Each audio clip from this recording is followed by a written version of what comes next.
Hi, my name is Sumitra Khandelwal, professor of ophthalmology at Baylor College of Medicine. And I'm going to showcase a few tips whenever you have a patient that has a leathery, fibrotic anterior capsule plaque and you're trying to do cataract surgery. So here we have a patient that has a history of trauma and has this very dense white plaque. So I'm going to do my usual first steps by staining with trypan.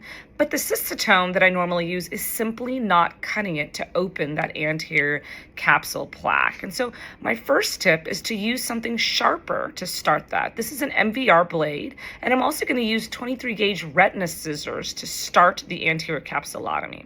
Ideally, that's all you need, and you could just use Utratus, but I'm finding this capsule to be very challenging. So I convert to making 4 paracentesis and just using those 23 gauge scissors to make a circle, a manual capsulotomy, so to speak. It's not a very large opening, but I find that with these traumatic cataracts, especially in younger patients, there's not much nuclear material there that needs a lot of phaco. And so I'm going to basically aspirate a little bit and then switch to my phaco handpiece and remove these pieces of that traumatic lens. And it doesn't take much energy.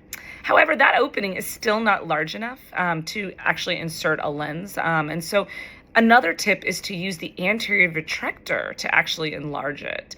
Here I feel now the opening is big enough for me to put in my 3-piece lens implant. You can certainly use a 1-piece as well, but I already had this lens picked out just in case I had to do other maneuvers like scleral fixation. And then I'm going to gently insert it into the capsular bag. And this patient did very, very well, despite a very challenging start to the case with that thick fibrotic plaque, and afterwards did excellent. Thank you.